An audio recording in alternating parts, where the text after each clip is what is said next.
Chris. That's adorable. What's his name? Who's that? Kiva. Kiva.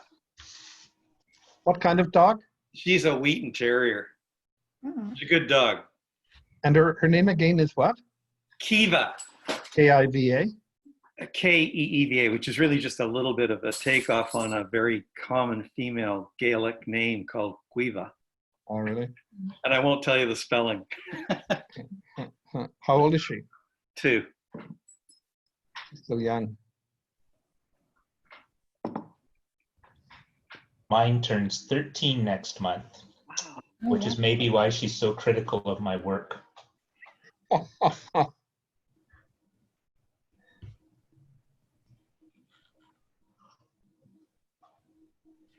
You have a dog, Greg?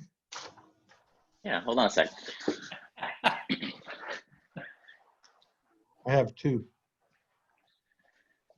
Seems like we're all dog people here. I have a dog back home. Oh, do you?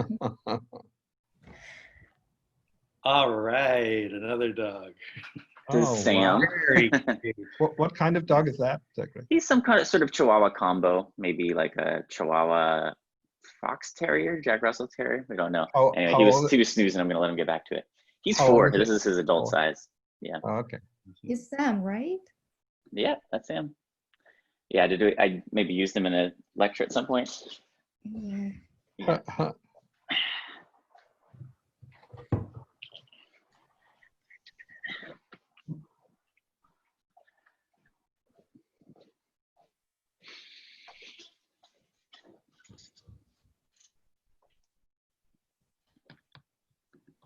So I enjoy. So I'll get started with the technical instructions. Okay. Hi, everyone. Welcome to this session C 5.1, Globalization and Labor Law. And the chair of the session is Greg Distelhorst, and I am Tasneem Ava, and I'll be helping out with the technical elements of the meeting.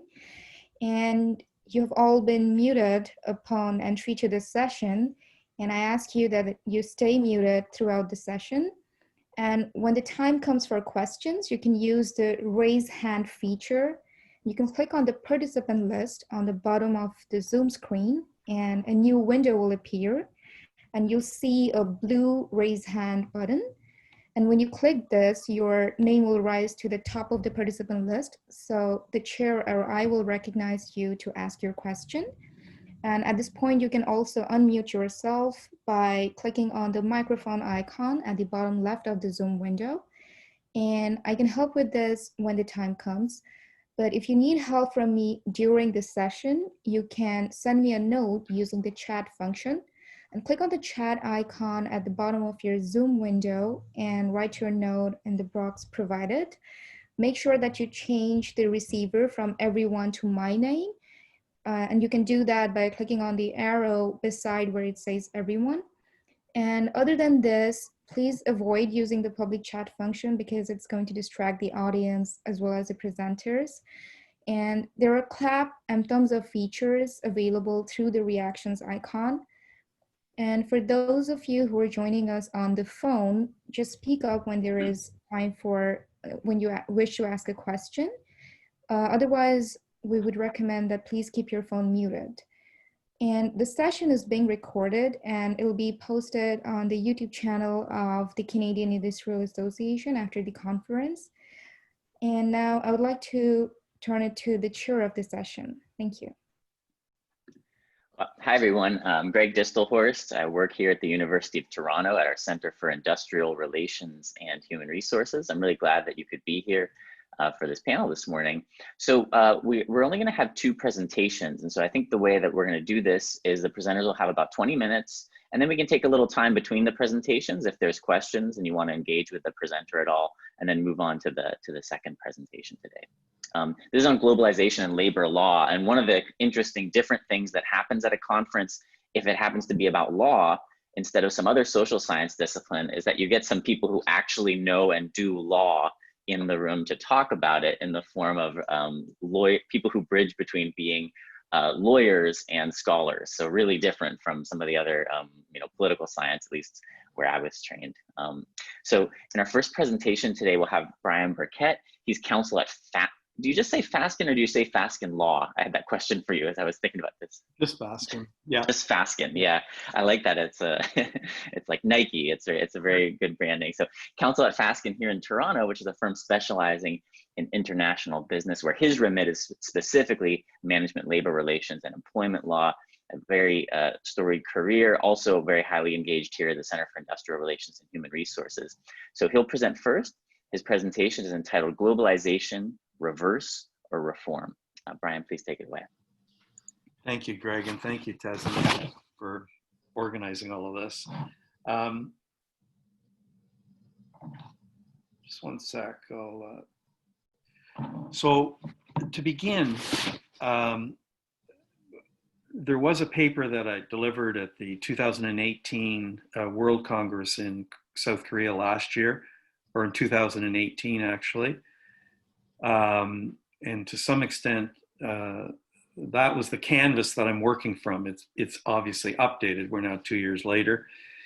I would also refer those who are listening to, there's a book coming out very shortly, a Wolters Kluwer book, that it's not a catchy title, but it's descriptive.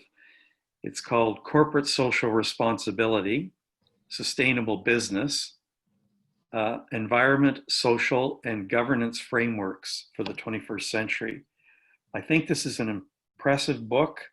It will be released imminently, like this month. And the labor chapter, which I co-authored with a fellow Canadian, Elise Grew-Diggs, will pick up a lot of what I'm about to say. So I'd encourage you to take a look at that chapter. I am going to talk about, in terms of globalization, reverse or reform, I'm going to talk about really four baskets in turn.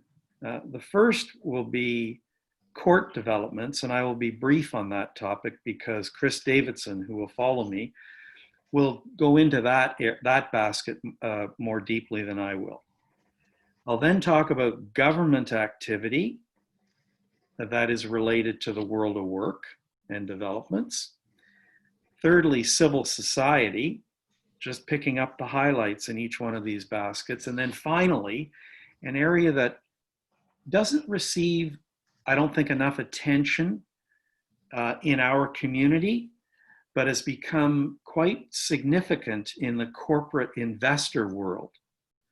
So, and just by way of preview, what we call business and human rights, BHR, that kind of comes out of John Ruggie's UN Guiding Principles from 2011, is known in the corporate world as ESG, environment, social, and governance. And business and human rights is actually the S, the social in ESG. So those are the four baskets. There are two, I think, fundamental international instruments that are the foundation for this discussion. On the one hand, you have the UN treaty process, which is about mandatory regulation of business. And that process is in its 6th session come October 2020. That is about hard law. Okay? It's mandatory regulation. On the other hand, you have the UN Guiding Principles authored by John Ruggie that came out in 2011. And there are 3 pillars. One relates to the state's duty to protect. The second is businesses' duty to respect. And the third is about access to remedy. And from 2011 to 2020, there have been a multitude of efforts to, as they say, operationalize the UN Guiding Principles. I'll refer to it as the UNGP. The UNGP is about soft law. It's consensual. It's consensus driven, as opposed to the UN treaty. Many of my comments will relate more to the UNGP than to the UN treaty, which is still in the formative stage. So, beginning with what's happening in the courts. And as I said, Chris Davidson will really pick up on this, and he will drill down more into Canadian developments. And they're not just Canadian developments. I think there's significant developments for the world out of Canada. The one case I will reference is a UK Supreme Court decision of Lady Hale from April 2019, so quite current. And it's called Vedanta, Vedanta. And this case is about the parent-subsidiary relationship, which, as we all know, in the corporate world, these are two separate legal entities. In this case, the UK-based Vedanta was in a relationship, obviously, with its Zambian subsidiary. And the claim was by about 2,000 Zambian fishers or villagers who claimed that the subsidiary of Vedanta had degraded their environment and way of life. And the question was whether a parent company can be held liable for the activities of a subsidiary, in this case in the English courts. So more precisely, was the multinational corporation Vedanta sufficiently involved in the operations of the subsidiary such that it assumed a duty of care owed to the Zambian villagers, the claimants, and could be sued in the English courts? And the decision of this case was that the case could proceed to trial in the English courts. So this case is important about Pillar 3 of the UNGP, about access to remedy through the courts. A few points to note about this case before moving off of the first of four baskets. So in this case, the UK courts were saying they were open for business. They were not going to apply a restrictive interpretation to these sort of issues around the extraterritorial activities or operations of a multinational corporation. Secondly, the court said they saw it as a fact-specific case around the relationship between the parent and the subsidiary. Now, to litigators, this is really significant because what it's saying is the court's going to get into the internal documentation and dynamic between the parent and the subsidiary. That's what the court was doing. Thirdly, Vedanta had a global sustainability framework, an international document. And the court found that these sorts of policies emanating from a multinational corporation could give rise to liability, the duty of care, if the multinational corporation does not live up to the representations contained in the framework document. I will simply end this by saying this decision means that the UK is headed in a different direction than, say, the United States, where these sorts of documents emanating from a multinational corporation are purely aspirational. They do not attract legal liability. So that's the courts. Secondly, moving to government. There's many things I could talk about. I'll start with the ILO. So this is at the level of governments, national governments. What are they doing that has an impact in the world of work? How are they taking us from soft law to hard law? What's happening? So at the ILO, you have conventions and recommendations, and there's a real push on to have conventions, especially those that underpin the fundamental declaration that was passed by the ILO in 1998. That has become the core labor standards globally. There's a real push to have all countries ratify those conventions. Canada has ratified all 8. Mexico is in the process of ratifying their 8th and final convention. Unfortunately, the United States has ratified 2. And so this fundamental declaration is about no forced labor, no child labor, no discrimination in employment or occupation, and freedom of association. These are important conventions.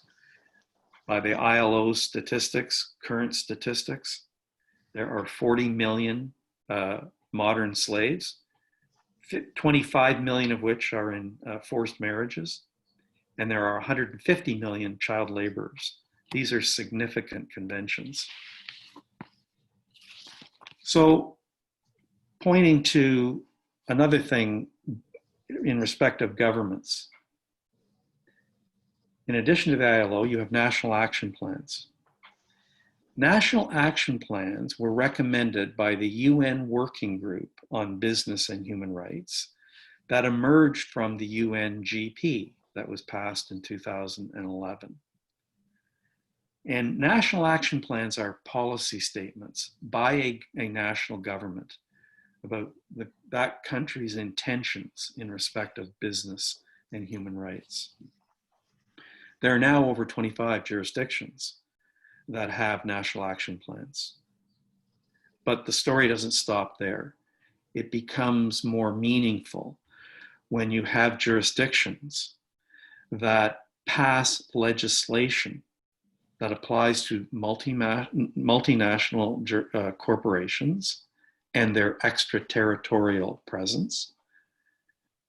And now you're getting more and more domestic legislation that imposes obligations on corporations. And there's a spectrum. It's gone from, for example, California had such a piece of legislation early on, but it was purely reporting by the corporation about its human rights footprint. But then you got in 2015 the UK Modern Slavery Act.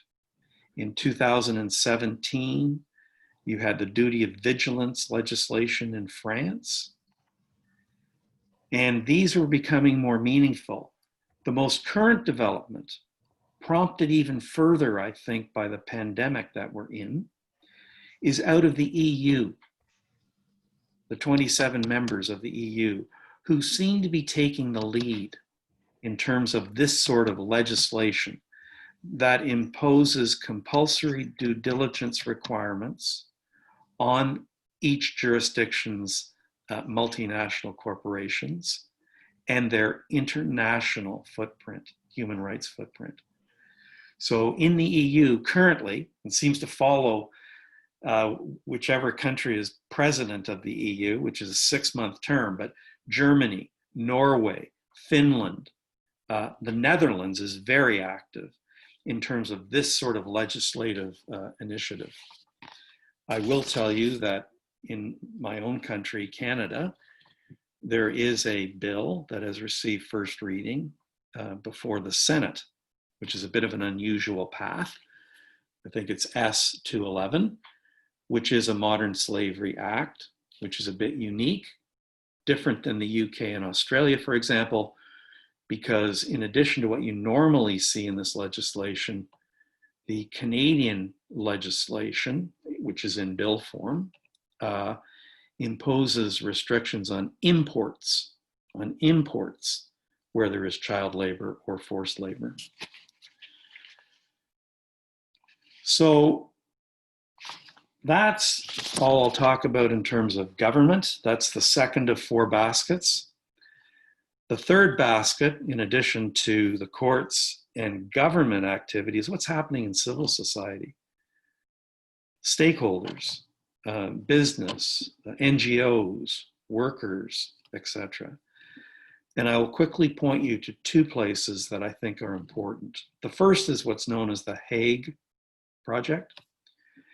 So the Hague rules were created to address a void.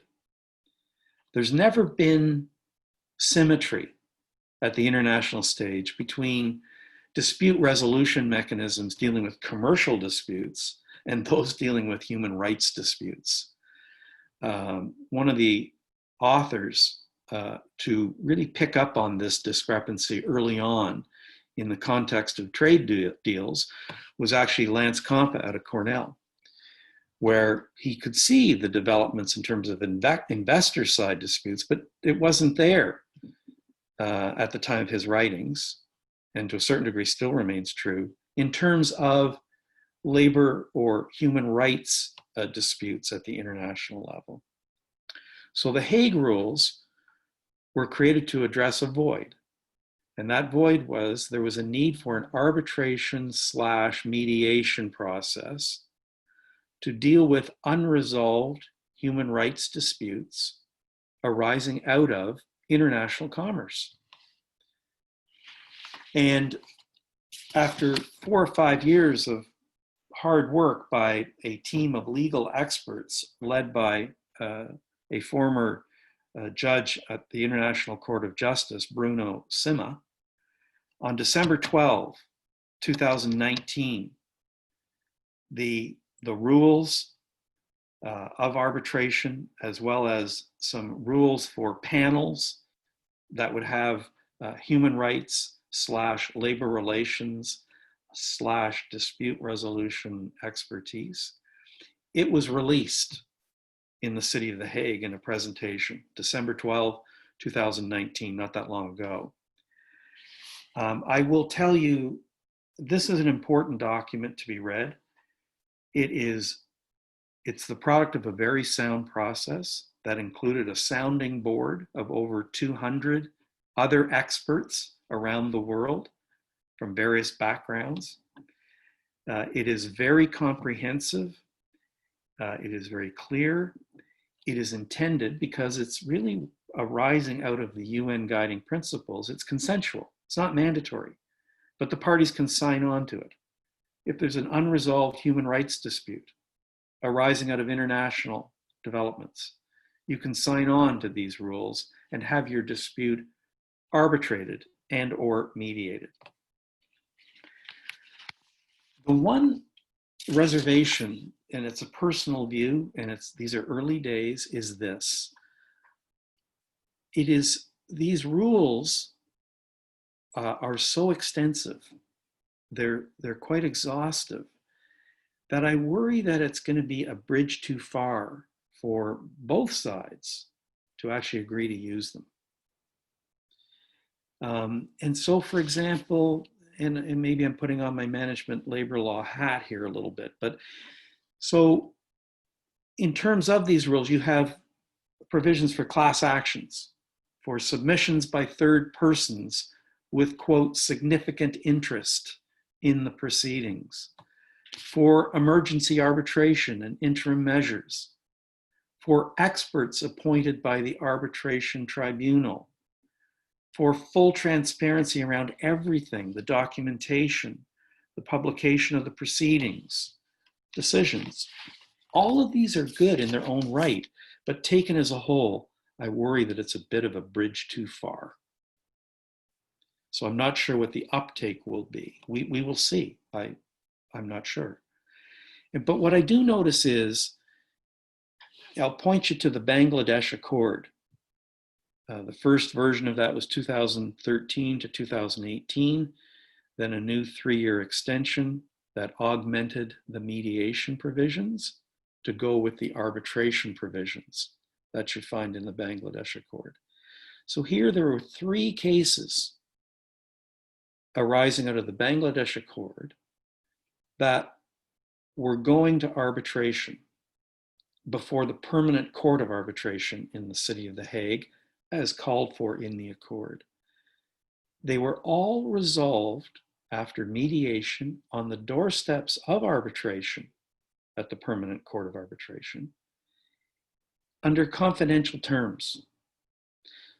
My point here is that sometimes to get things off the ground, you have to do it a bit incrementally. And I worry a little bit that the Hague Rules may, although an excellent piece of work, and parts of it will be used over and over again, I'm sure, in terms of the whole, it's a lot.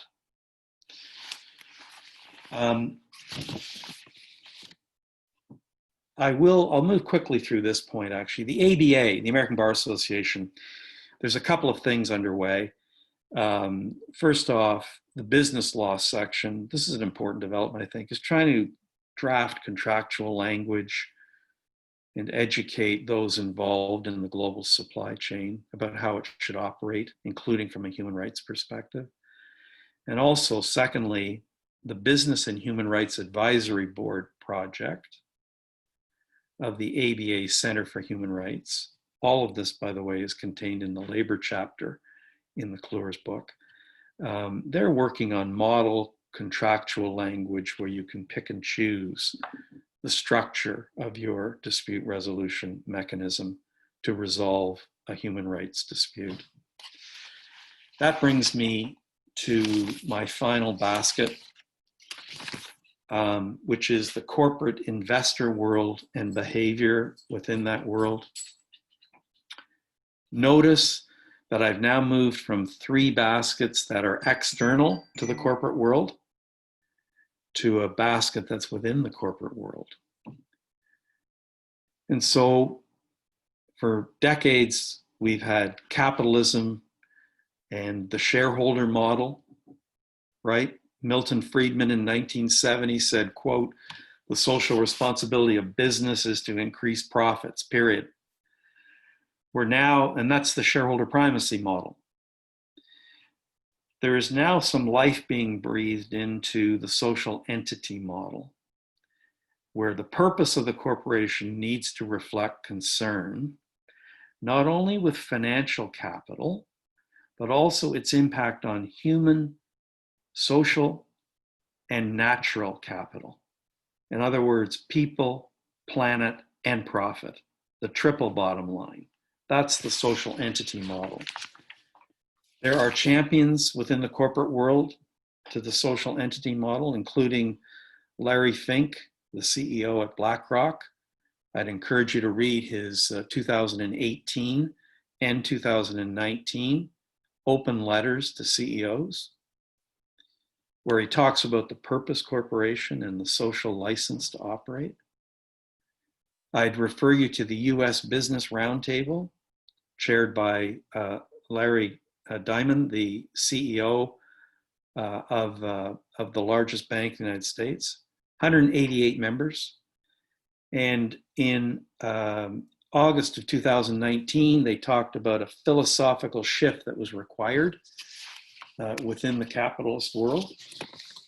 I'd also finally encourage you to just look at the World Economic Forum, the Davos Manifesto 2020, which is a well-articulated statement of the shift to the social entity model.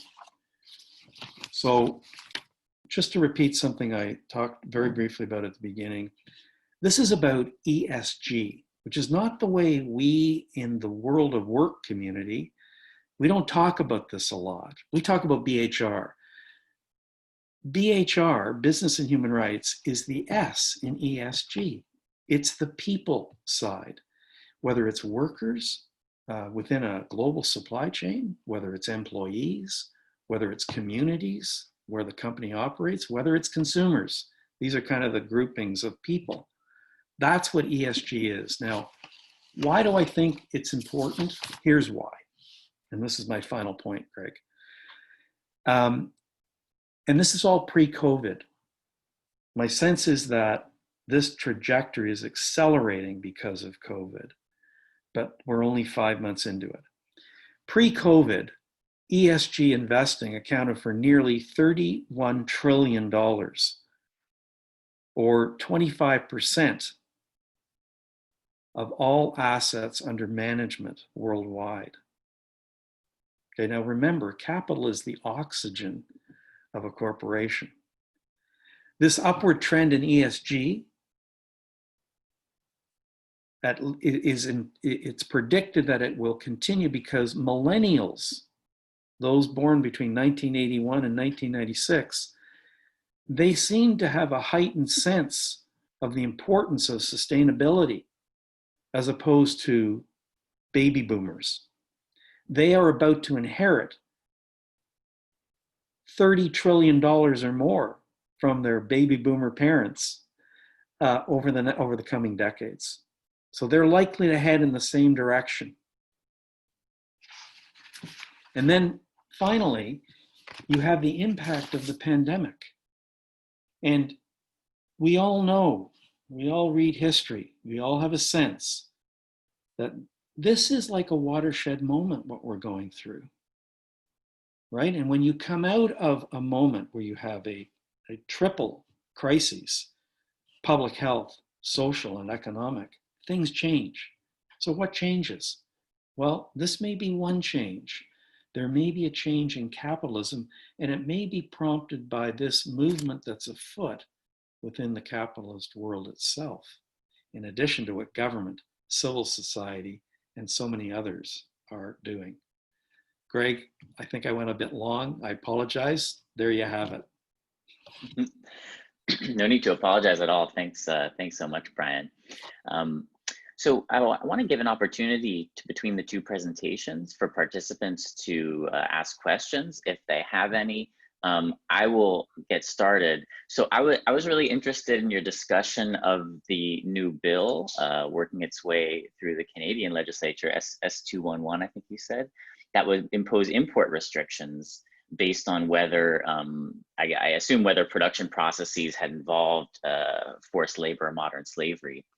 And I wondered if you could talk at all about the differences about trying to address labor abuses in global trade through that model, through that import restriction model, versus the liability-based approach that's envisioned in Vedanta. And you know, I was thinking a little bit about, you know, who's empowered to take action in those models. You know, I guess, you know, I was imagining that in the liability case, it's a lot of NGOs working with local communities, you know, bringing the victims of these abuses very directly into the process.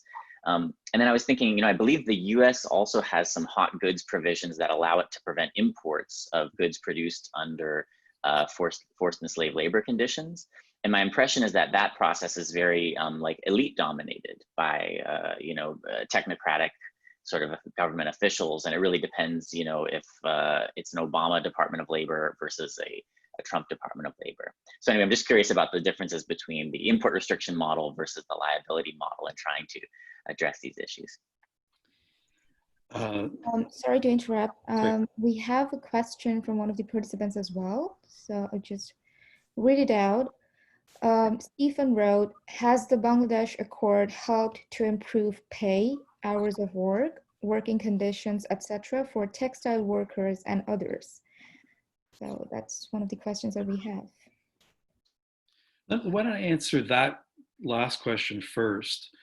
So the Bangladesh Accord may be drawing to a close because of court decisions in Bangladesh.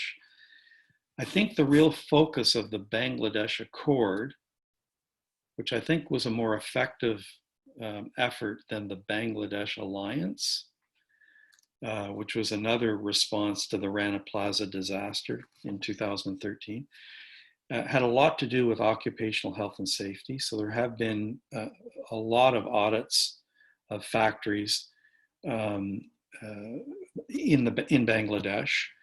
And I think it did have a positive impact. This has not cured the overall problem. It may have reduced, it certainly has not eliminated. So the Bangladesh Accord was also, though, really helpful in raising the prominence of global union federations in conjunction with local unions in their dealing with numerous multinational corporations in the garment sector. And that sort of dialogue at the highest level, which then permeates down to on the ground developments, I think is really important. And I think it's very noteworthy that out of the Bangladesh Accord, there was the advances in dispute resolution. I referenced the 3 arbitrations that were ultimately resolved, but this is progress under that accord in terms of dispute resolution. So I think it had value. Did it eliminate the problem? No. 150 million child laborers still exist in the world, 40 million modern slaves. So we have a long way to go. Now, to Greg's question, I hope that answers the listener's question, by the way, Tasneem. in terms of Greg's question, let me answer it this way. I think these two things are complementary, right? It's coming at the same issue from a different direction. So in terms of the domestic legislation that exists in many jurisdictions, but is now really being led by the EU, that's really mandatory requirements imposed on multinationals to prevent the problem from ever happening. In terms of the Canadian legislation, which deals with imports and would require an amendment to the Customs Tariff Act, that's a bit after the fact. These are goods coming into the country that have been produced using child labor or forced labor. That's not as effective, and yet it is still complementary in the sense that prospectively, it's saying that this is not a jurisdiction that wants to be touching these goods that have been developed in this way. Thanks so much. Tasneem, any other questions from the crowd? No, so far, Nope. that's the only question. Yeah. Great. Well, then I'm really pleased to welcome our next presenter. So Chris Davidson, a program lawyer at Lancaster House and a recipient of many fine degrees in his life, but also a degree from our Center for Industrial Relations and Human Resources, is presenting joint work with Jeffrey Sack of Jeffrey Sack Law, a litigator and negotiator in a really wide variety of high-profile legal cases and negotiations, also an important contributor to our work here at the center. And I'm just gonna pull up, okay. Chris is gonna speak on Canada's response to the extraterritorial wrongs of its corporations. Chris, please take it away. Thanks, Greg. So I have a bit of a PowerPoint that I am going to attempt to share now. And I think that will actually do it. Great. So I'm going to pick up kind of where Brian generously offered not to go, which was into the judicial remedies for labor rights violations abroad. So globalization has resulted in certain governance gaps that are well recognized. And Canadian companies find themselves operating in these foreign areas where governance is not perhaps as strong, where the legal systems sometimes are unable or unwilling to address wrongs. And that's a concern because when Canadian companies are operating abroad, they are abusing labor rights. Not all of them, but certainly, you know, Canada is not out there. Is not a saint out there. The majority of the world's publicly listed mining corporations are headquartered here in Canada, 75%. Mining companies have to go where the resources are. So this means they aren't really picking jurisdictions necessarily where an EU jurisdiction, for example, where there's well-developed courts, a well-developed legal system. They're going wherever the resources are. Africa, Latin America are two areas where Canadian mining companies are very involved. A report led by researchers at Osgoode Hall Law School found that between the year 2000 and 2015, Canadian mining companies were associated with 44 violent deaths in Latin America, including 30 that were targeted, meaning basically that it looks like those individuals were killed because of their opposition to Canadian mining operations. The UN Human Rights Committee has expressed concern about Canadian companies operating abroad, particularly mining companies, and this is important because this is where really I'm focusing, is about the access to remedy. The UN Human Rights Committee is concerned that these individuals don't have access to remedy. And when we're talking about Canadian companies operating abroad, even if the local the local judicial system is willing and able to hear claims for remedies for violations of rights perpetrated by Canadian corporations, it might be a hollow victory, because the local court might have jurisdiction over the local entity, but not over the parent Canadian entity. So really, if you want to follow the money and follow where you're most likely to obtain remedy, you need to go to the home state. You need to go to Canada. There have been several cases in Canadian courts, and most are actually still kind of working their way through, that attempt to obtain remedies for human rights abuses committed by Canadian mining companies abroad. In Chalk and Hud Bay, which is still working its way through the court system, 13 Indigenous Guatemalans claimed that security personnel working for the Toronto-based Hud Bay gang raped women being removed from their village to facilitate mining operations, and in unprovoked attacks shot 2 Indigenous men near the mine. In Tahoe Resources, again, it involved actions in Guatemala, where Guatemalan villagers alleged that security personnel from Tahoe's Escobal mine opened fire on them as they were peacefully protesting the mine's environmental impact and lack of consultation with the community. That action has actually been settled. So in terms of obtaining a remedy, that case can actually be chalked up as a win. There's a remedy provided. In Nevson, which is a case I'll get into more in just a little bit, and is really of great importance, I think, to Canada and to the world, 3 Eritrean men who are now resident in Canada, who were miners at Nevson's Bisha mine in Eritrea, alleged that, that should be Nevson, aided and abetted or approved of and condoned Eritrea's use of forced labor, slavery, torture, and other crimes against humanity to construct the mine. Specifically, the allegations in Nevson are that the Bisha mine was operated by an Eritrean corporation, 60% owned by Nevson, 40% owned by the Eritrean government. And in order to build the mine, Eritrea made use of its military conscription.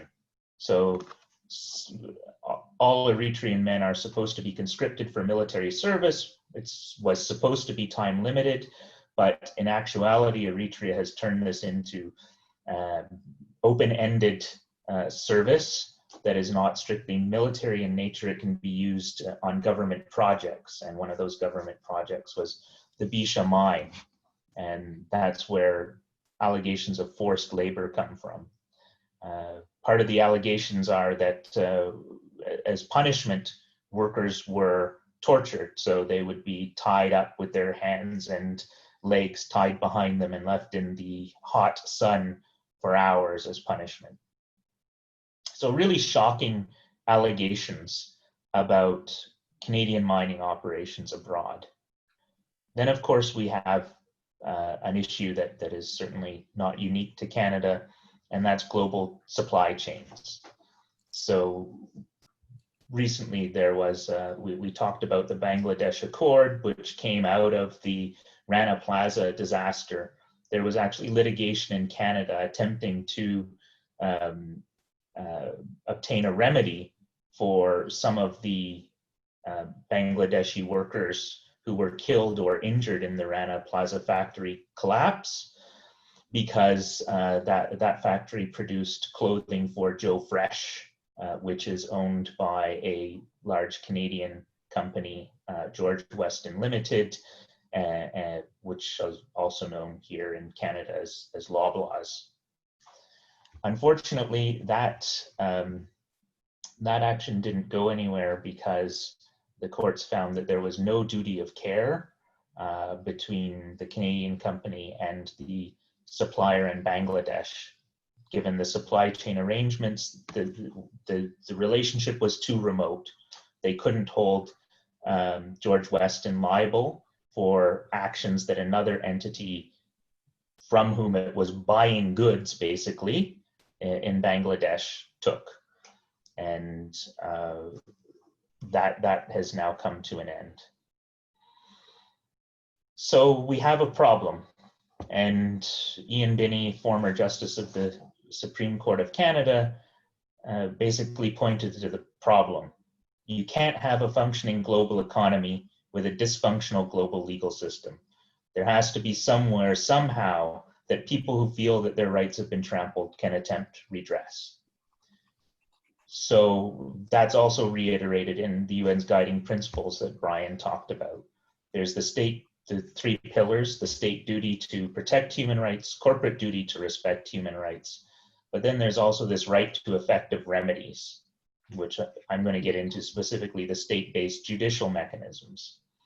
Because a lot of the legislation, like the Slavery Act proposed in Canada, focuses on regulation, on states protecting human rights or encouraging respect for human rights, but it's not really providing that access to remedy. What has the Canadian government done to try to provide access to remedy, to try to deal with this problem? So in the kind of around 2009, early part of this decade, Peter Julian, a member of Parliament, of the federal parliament in Canada, introduced an act to amend the Federal Courts Act to promote and protect human rights. This was a bill that would have reproduced largely the American Tort Claims Act, or the American Alien Tort Claims Act, also known as the Alien Tort Statute in the United States.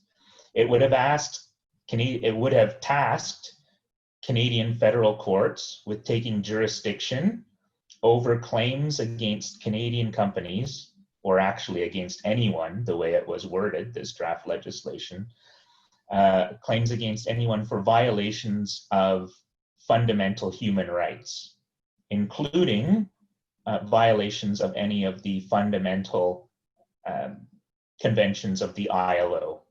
It was actually instrumental in drafting this act were 2 labor lawyers, one from the United Steelworkers and Nick Milanovic from Carleton University, who was previously a labor lawyer, now is a mediator, arbitrator, and professor. Unfortunately, that never passed. It had, so it was a private member's bill. At its best, at his most powerful, so to speak, Peter Julian, the bill's sponsor, was a member of the opposition in a minority parliament. So there was actually a chance it could have passed, but it just didn't get the support. He reintroduced it several times. It just kept dying. Then there's the national contact point for the OECD guidelines for multinational enterprises. Some countries, European countries, have used this effectively to negotiate remedies for individuals who have had their rights violated or have been negatively impacted by European corporations. But the Canadian national contact point has been observed to be largely rather useless. It won't engage in the same sort of intensive negotiations as other contact points will. Then there's the Office of the Extractive Sector Corporate Social Responsibility Counselor, which is now defunct and replaced by the Canadian Ombudsperson for Responsible Enterprise. The Corporate Social Responsibility Counselor was supposed to deal specifically with the mining sector, but it was widely criticized as being toothless. It couldn't order remedies.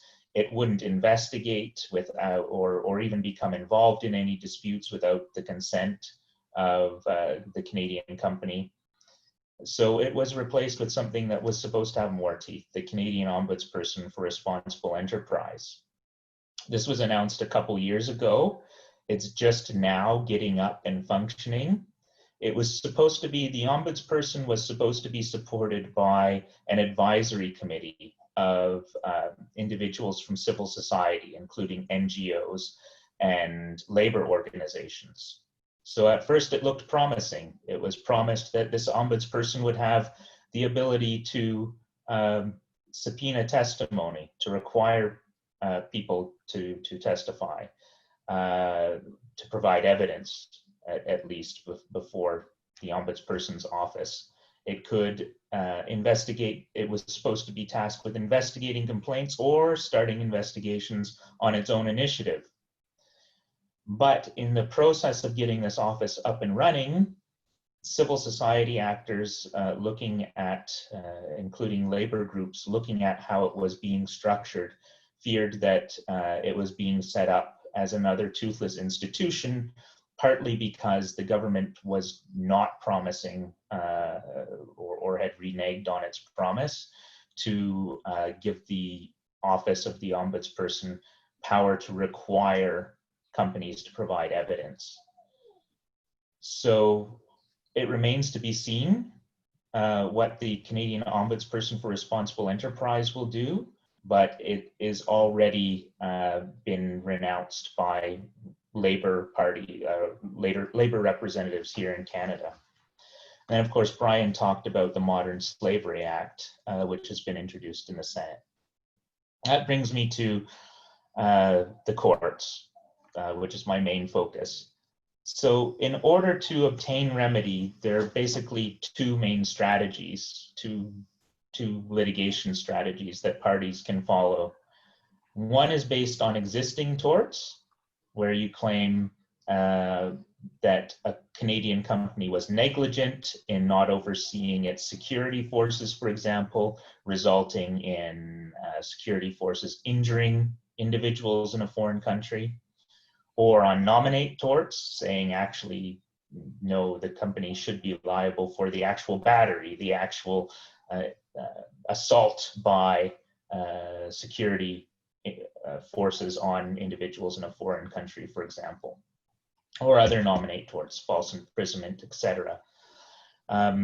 This is a well-worn path in the UK. It's been successful in several lower court actions in the UK, where people have claimed largely for environmental damage around their homes, for example, in Africa, caused by operations of UK companies abroad. And this includes Vedanta that Brian was talking about. This has also been used in Canadian courts. So for example, the claim against George Weston or Loblaws for the Rana Plaza collapse was based in negligence. The Tahoe Resources used these existing torts, battery, false imprisonment, etc., as did Chalk and Hud Bay Minerals. It has the advantage of less complexity. It's applying law that courts are comfortable with. And actually in the EU, there's legislation, EU level legislation that actually requires home companies to hear, the courts of a company's home state to hear claims against them. It's the default. So in the EU, jurisdiction is favorable. The other strategy is claims based on international law, specifically customary international law. Customary international law being created, it's kind of like the common law of nations. So something is a norm of customary international law when two things happen. It's based on state practice. So all states, for example, or nearly all states engage in a certain practice, and they do so out of a belief that it's legally required. An example that's usually used is slavery. So all states at least state that they ban slavery. They believe that they have to do that they are legally compelled to denounce slavery and respect the freedom of individuals. Other examples often given are forced labor, torture, cruel, inhumane, and degrading treatment. These are the claims made in Nevson, the Canadian case I'll get to. This type of strategy has its origins in the United States, where way back with the first Congress passed legislation, the Alien Tort Claims Act, stating that the district courts shall have original jurisdiction of any civil action by an alien for a tort only committed in violation of the law of nations. So the law of nations, that's customary international law. In the 80s, this largely forgotten statute was taken up by human rights defenders. Following Fil-Artiga, the United States courts were used for claims for violations of fundamental human rights anywhere in the world. In 2013, the US Supreme Court started to rein in access to the US courts. It said, actually, we're not going to hear claims anymore where something like in Fil-Artiga, where the wrong occurred in a foreign country and both individuals were nationals of that foreign country at the time. Very tenuous tie to the United States. US Supreme Court said, no, these claims must touch and concern the territory of the United States. And in an even more recent case, the US Supreme Court said, this applies to claims, this applies to claims made against non-US corporations. So this claim was actually brought by victims of a suicide bombing in the Middle East. They alleged that Arab Bank used an American location that they had to funnel money to families of suicide bombers to reward them for the suicide bombing. And the US Supreme Court said, no, that does not touch and concern the United States adequately enough because this is not a US corporation. It remains open whether a US corporation can be sued in US courts for violations overseas, but it has yet to go up to the US Supreme Court. So I've talked about some of the barriers to judicial remedy, but I'll just list them here.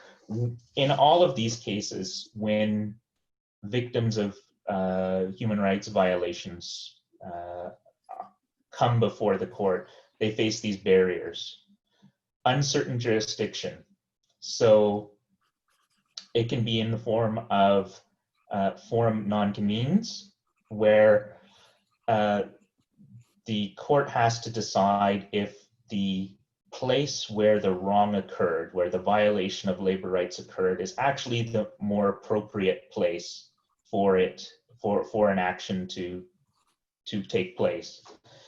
That hasn't received so much importance in the Canadian cases mentioned. The Canadian courts seem to be willing to accept evidence that because of the way a foreign judicial system operates, that individuals may not be able to obtain a remedy. Therefore, Canadian courts should step in and hear the claim against a Canadian corporation.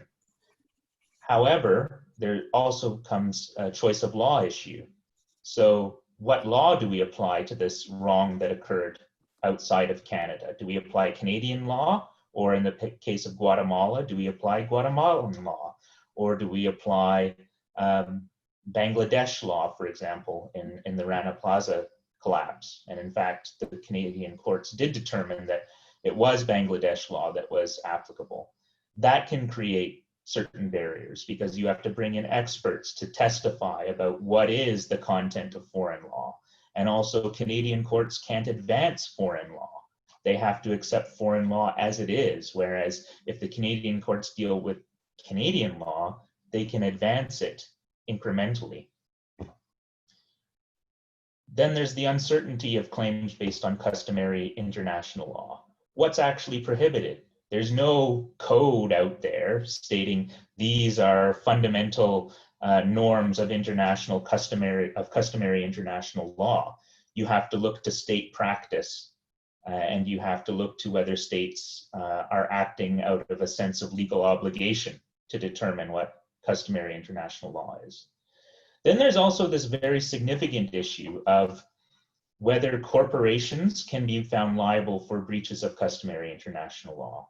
Traditionally, international law was the law of state and state. So it was the type of thing that dealt with sovereigns. It was only concerned with the actions of states. There's some question as to whether that has evolved. Certainly after the Second World War, it evolved so that individuals could be found responsible for criminal conduct that violated international law, such as war crimes. Then there's corporate personality. So the idea that the subsidiary operating in Guatemala is actually a completely different entity from the Canadian corporation, or that the Bisha Mine Corporation, which actually runs the mine in Eritrea, is completely different from Nevson, which is based in British Columbia. And of course, in supply chains, you get the issue of remoteness. If Loblaws or George Weston, for example, is only contracting with a company in Bangladesh to provide it goods, and then that company in Bangladesh further subcontracts to another company to actually make the goods, is that a close enough relationship to hold George Weston liable for what happens when those goods are actually being made? Nevson, which is a decision of the Supreme Court of Canada that was released earlier this year, just before the pandemic took hold, is actually revolutionary in reducing some of these barriers. First of all, the Supreme Court of Canada affirmed its stance that it had taken since at least 2007, that customary international law automatically forms part of the Canadian common law and can be applied by Canadian courts. So this means no legislative action is required so you don't need that alien tort claims statute giving courts jurisdiction. Courts inherently have jurisdiction over customary international law unless Parliament or a competent legislature specifically passes legislation that specifically displaces customary international law. The advantage of this approach that the Supreme Court of Canada has taken is that since customary international law is the law of Canada, automatically the law of Canada, Canadian courts can develop it. So as with ordinary common law, which Canadian courts can develop new principles, new torts, and interpret, Canadian courts are competent to do the same with customary international law. Nevson also removed a major barrier to these claims called the active state doctrine. In the United Kingdom and Australia, the active state doctrine prohibits the courts of, let's say, Britain, I'll take as the example, the active state doctrine prohibits British courts from adjudicating on the rightfulness or wrongfulness of a foreign government within its own jurisdiction. So part of the argument in Nevson was, listen, Canadian court, you can't hear this claim based on forced labor in Eritrea because it was the government who brought these or forced these individuals into labor. You would have to be adjudicating whether the government's action in forcing these people into state service was wrongful. The Supreme Court of Canada, the majority, Justice Abella writing for them, found that the active state doctrine just doesn't apply in Canada. It's not part of Canadian law. What applies in Canada instead are choice of law rules, including the State Immunity Act, which provides that a Canadian court cannot find a foreign government liable. So you can't hear Canadian courts can't hear a claim directly against the Ethiopian government, but they can still hear the claim against the Canadian company, even though it will involve factual findings about what the government of Ethiopia did. And the other doctrine implicated in Canada, instead of the active state doctrine, is judicial restraint. So should courts refrain from adjudicating certain issues because it's outside their area of competence? But the court found that neither of those doctrines in Canadian law would prevent Canadian courts from adjudicating on the situation in Nevson.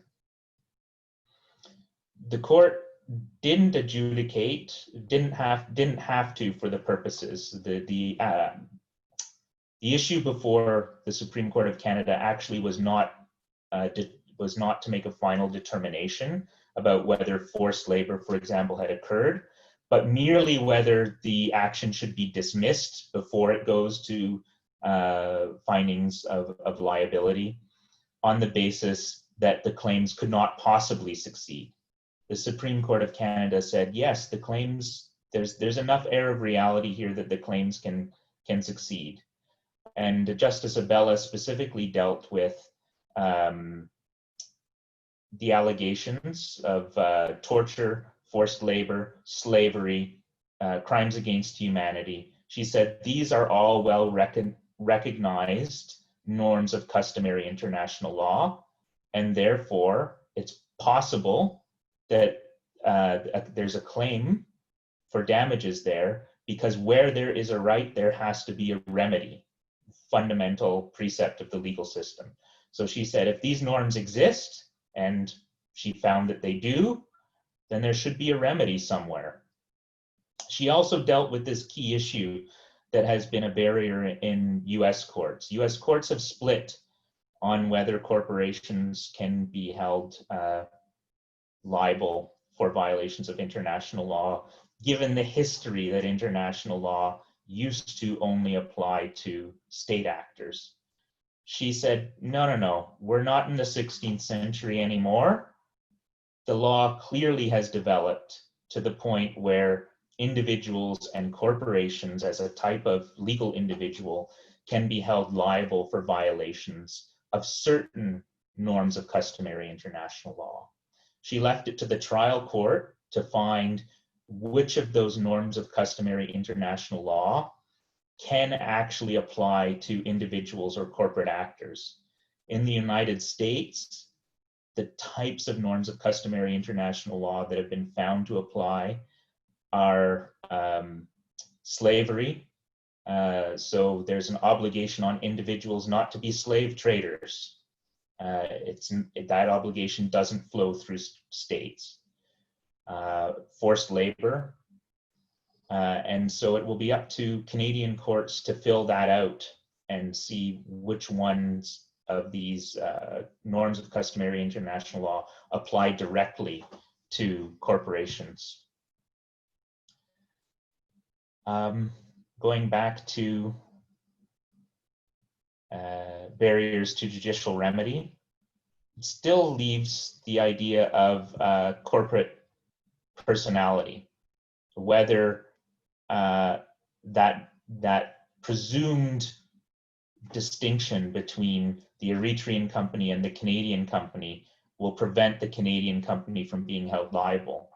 But it looks like what's happening is Canadian courts are willing to look at the facts of the situation, at least in these situations where it's a subsidiary that is alleged to have committed the wrong. And as far as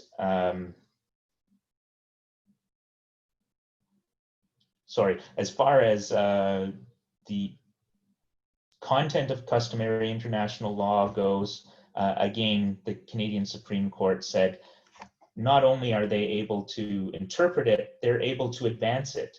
So even though there might not have been traditionally a claim for damages for violations of customary international law, that's no barrier to Canadian courts deciding that there should be. So this is very important, partly for Canada, because the Supreme Court of Canada's ruling will bind lower Canadian courts, but also internationally, because this is pronouncements for the first time from a Supreme Court finding that corporations can be held civilly liable for violations of customary international law. And when the Supreme Court of Canada talks, other courts listen. There have been studies that have found that, for example, US jurisprudence is referenced less and less throughout the world. The jurisprudence of Canada is referenced more and more. The former president of the Israeli Supreme Court, Aaron Barak, has commented extensively about the influence Canadian jurisprudence has had on the development of Israeli human rights and constitutional law. So this is where Canada is leading the way. It kind of started in the United States, but it's a torch that has been dropped by a conservative U.S. judiciary, and it remains to be seen how influential this decision will be in foreign courts or international courts. And I think I'll just stop there.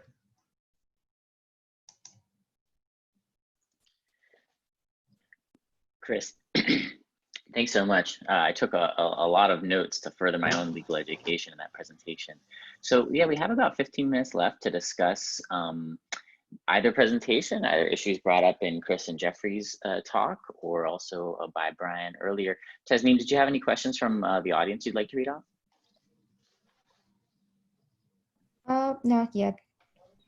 I think we're waiting on participants to send questions. Sure. I mean,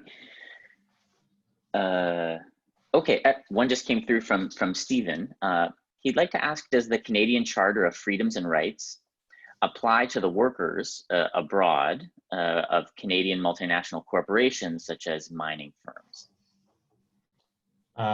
No, because the Canadian Charter of Human Rights and Freedoms applies to government action. So this was actually part of the argument that was taken up by the dissents, was that, look, our own fundamental human rights law doesn't apply directly to corporations. It only applies to Canadian governments operating in Canada, not to Canadian corporations applying in Canada. So for example, a Canadian worker can't make a claim for violation of freedom of expression against his or her employer unless his or her employer is the government.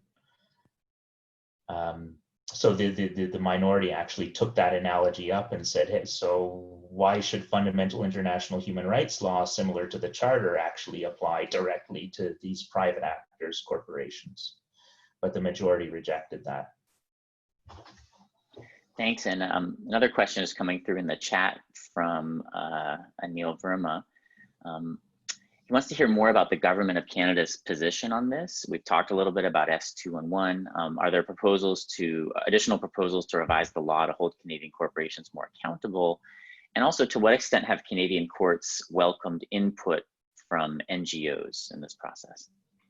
And by the way, Brian, if you have thoughts on this too, feel free to raise your hand after Chris finishes his thoughts. So I would point out to Peter Julian's experience with trying to pass the legislation giving federal courts presumptive jurisdiction over human rights claims. It has not, in several parliaments, been able to make it through. I suspect that it's a political issue. It's difficult politically for governments to pass legislation against the interests of very powerful corporations.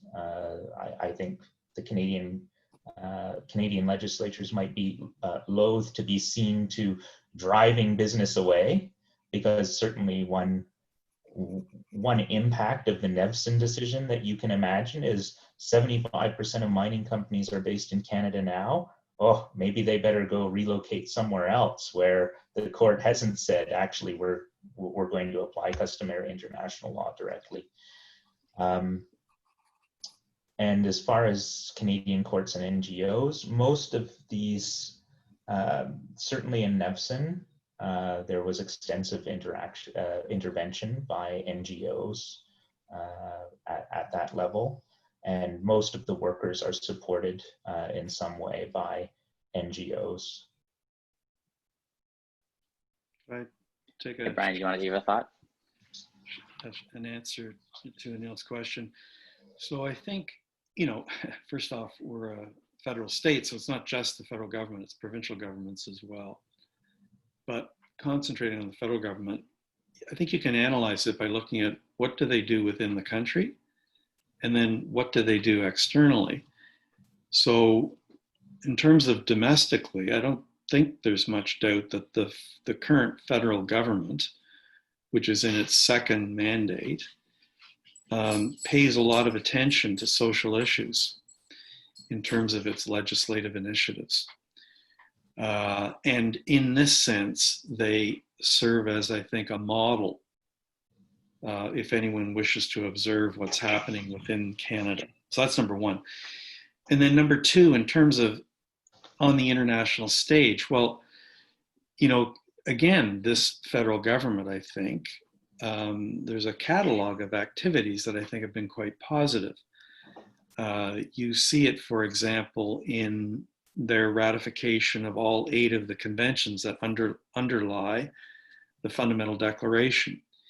You see it in the trade negotiations where Canada advances a progressive trade agenda that takes account of gender issues and Indigenous concerns and labor rights.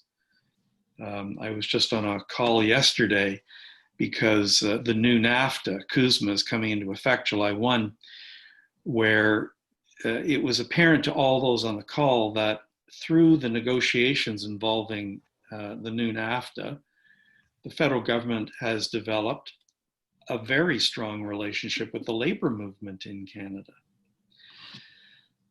In these trade deals, there is now a lot of attention that's being paid to domestic advisory groups. You see it most strongly in CETA, the EU-Canada trade deal. And these domestic advisory groups are made up of business, the labor movement, but also NGOs. And they meet from time to time domestically and jointly to ensure that there is input by stakeholders in these all-important trade deals.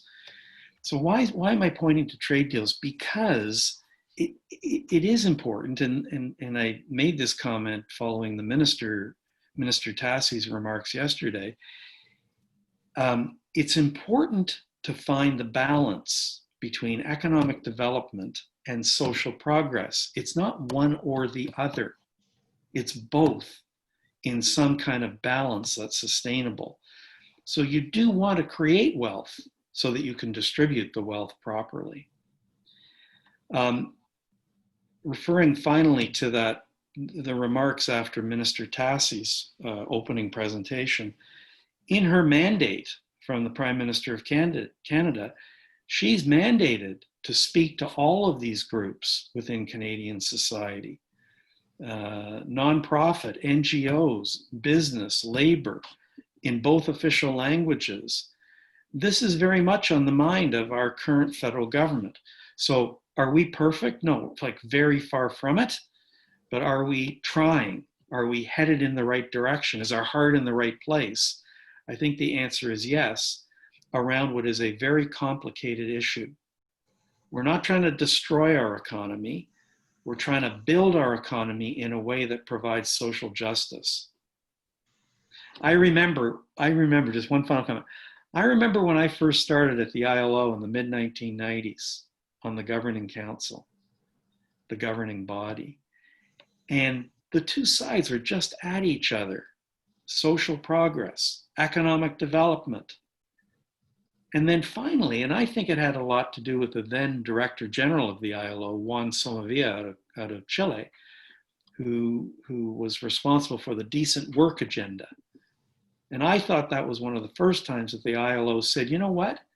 It's not economic development or social progress. It's both. It's economic development and social progress. And that's contained in the decent work agenda that was authored by Juan Somavia and came out in 1999. Thanks, Greg. Thanks. We have a question from John Peters in the chat, and then he's pointing to, building, I think, Chris, off of your listing off of barriers to remedy, a practical barrier to remedy that's faced by workers and unions. He says, look, corporations can litigate and drag out these court processes over many years. Unions and workers simply don't have the resources or time to always follow through. Is that the same case in these international settings that we've been talking about today?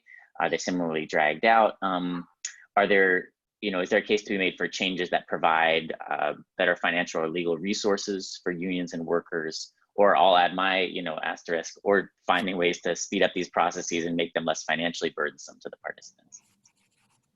So yeah, I dealt kind of with the legal doctrines kind of that were obstacles rather than the practical obstacles.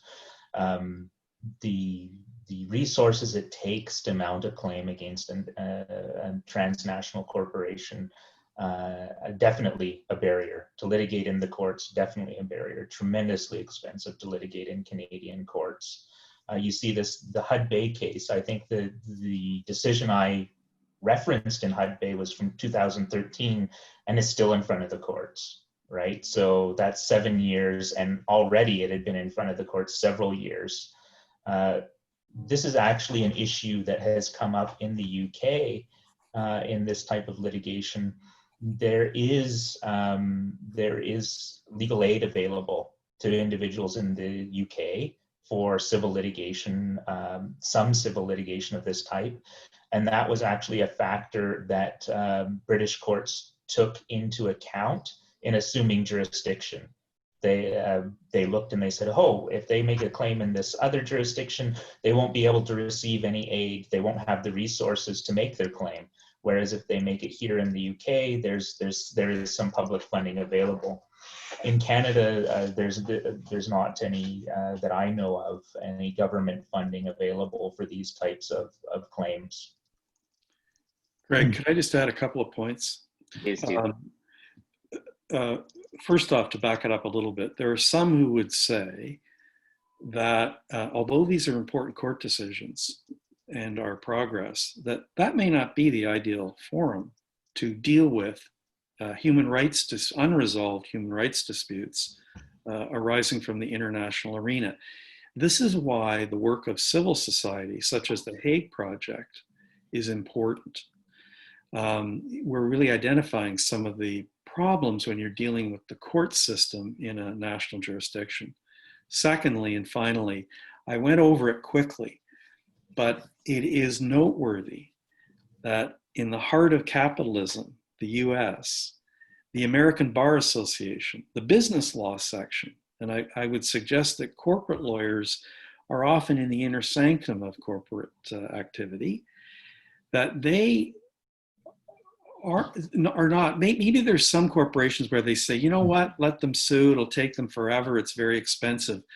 But here you have the business law section within the ABA in the United States that is actually trying to construct a legal framework around global supply chains, including the human rights dimension and dispute resolution. That's a significant development. So those are a couple of thoughts I have. I just wonder, this is Jeffrey Sack, question really of Chris, whether the availability of class actions would, in Canada at least, be some answer to the concerns that you raised. With funding. Yeah. Yeah, so I think that's partly how Canada tries to deal with these issues, is class actions, you put together a bunch of small claims and it makes a huge claim, and if successful, then the law firm can recoup its costs. I think, though, we've seen that those class actions might be problematic for these types of claims. Certainly in Nevson, the claims were only allowed to go. Nevson was started as a class action, but through the course of litigation, they found that it wasn't suitable as a class action. It had to go forward as the claims only of those 3 individual workers here in Canada. And then in the Rana Plaza case, again, that was a class action, but there were difficulties found in the idea of a Canadian court presiding over a class action that applies in Bangladesh. How do you, issues of notifying the class, of binding people in a foreign jurisdiction, because the idea of a class action, of course, is that if you're a member of the class, you can no longer advance your own claims unless you've opted out. What do you do with that when you're a Canadian court and people in Bangladesh might not necessarily know, or it may be difficult to publicize that? Well, thanks so much. I'm glad we had a chance to have a brief discussion of the work as well. Please join me in thanking our 2 presenters today, and I think you should feel free to reach out to them if you'd like to learn more about their research. Tasneem, is there anything else we need to do to formally end this on good standing with LERA? No, I think we're good to go. No, good. All right, well, thanks everyone for joining us, and keep in touch. Bye-bye. Thanks very much. Thank you.